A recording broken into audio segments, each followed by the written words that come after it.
Alevi köyünde olmazsa olmazdır semahlar, düvazlar, nefesler. Ama Muharrem ayında aslında kitaplar okunur Hüseyin diye. Kerbela çölünden yas edilir, işte Fırat Nehri'nden söz edilir. Biraz da şimdi Kerbela'ya doğru yola çıkalım bakalım. Dinçer Güngör'ün sazından, sesinden dinleyelim efendim.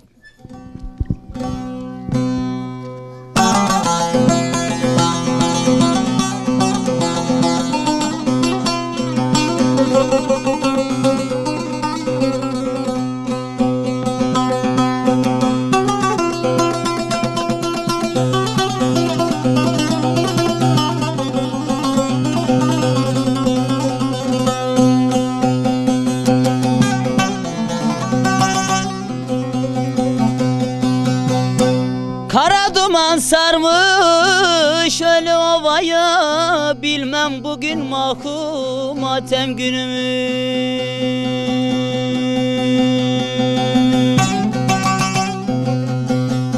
Bir keder bürümüş koca dünyaya, bilmem bugün mahkum matem günümü.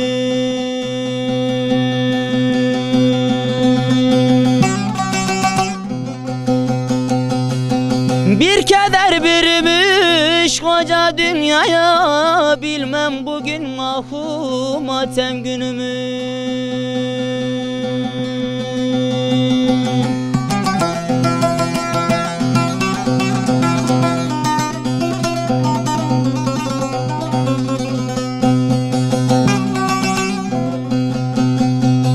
Tur dağına baktım da furda olmuş, Kerbela ovası kana bulanmış.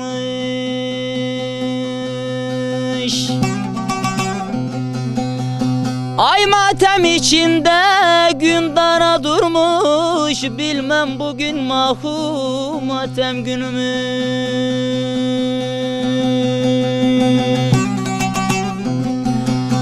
Ay matem içinde gün dara durmuş, bilmem bugün mahkum matem günümü.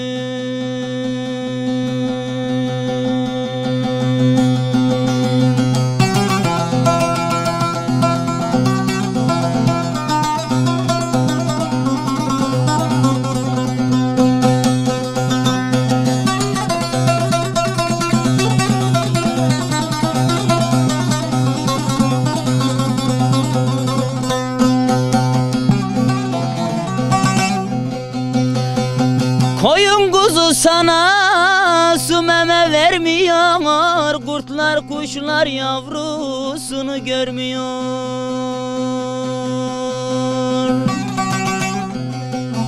Melekler ağlar gördüm gülmüyor, bilmem bugün mahkum matem günümü.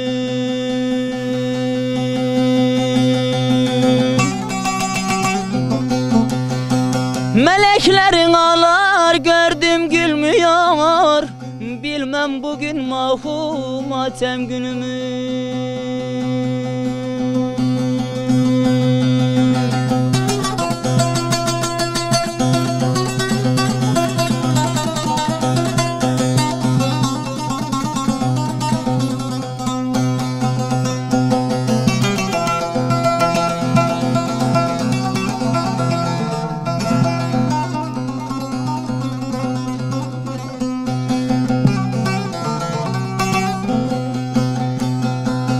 Kerbela yanıyor ahı fırkattan, Yezid ordu kurmuş Şam'dan Irak'tan.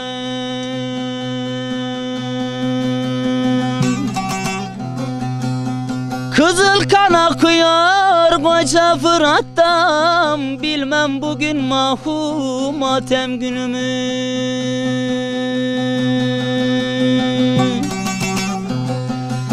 Kızıl kan akıyor koca Fırat'tan, bilmem bugün mahkum matem günümü.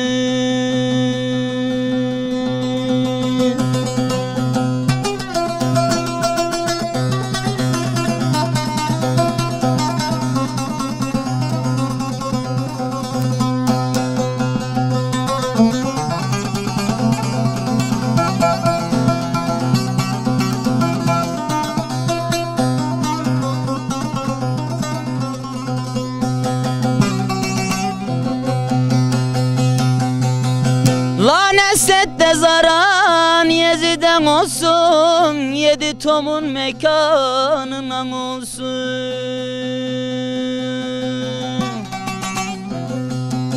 Şah Hüseyin aşkına yanıyor dursun, bilmem bugün mahu matem günümü.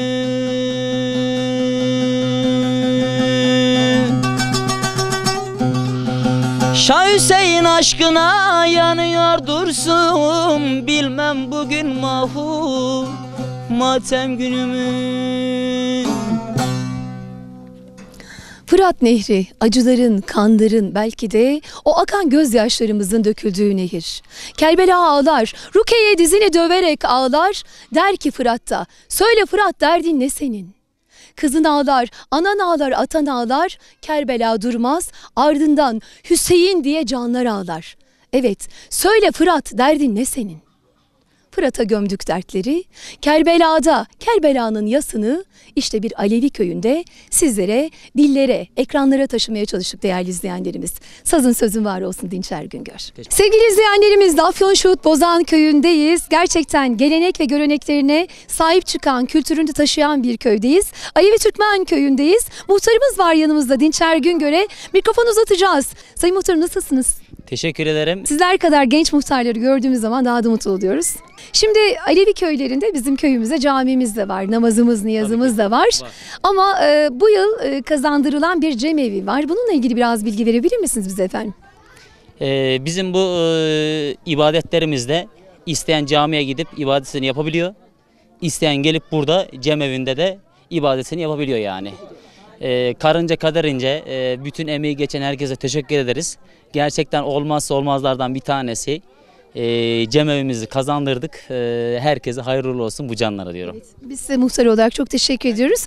Ayrıca daha önceden özellikle Muharrem ayında kitap okumalar yapılır köyde. Bunlar köy odalarında ya da evleri büyük olan yerlerde, işte sizin eviniz büyükse, odanız büyükse o kısımlara giderdi köylülerimiz. Şimdi artık cemevinde Muharrem ayında okumalar yapılıyor değil mi? Evet, evet, şu anda nasip olursa yani gelip görmenizi de rica ederiz. Bizim bu cemevimizde onu da iştirak etmiş olacağız. Evet. Bu şekilde.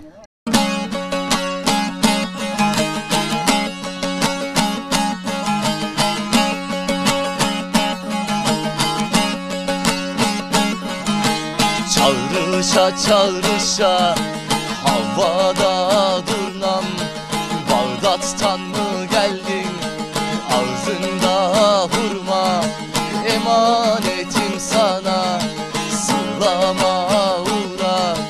Eğlen durnam eğlen, eğlen şaha gidelim, eğlen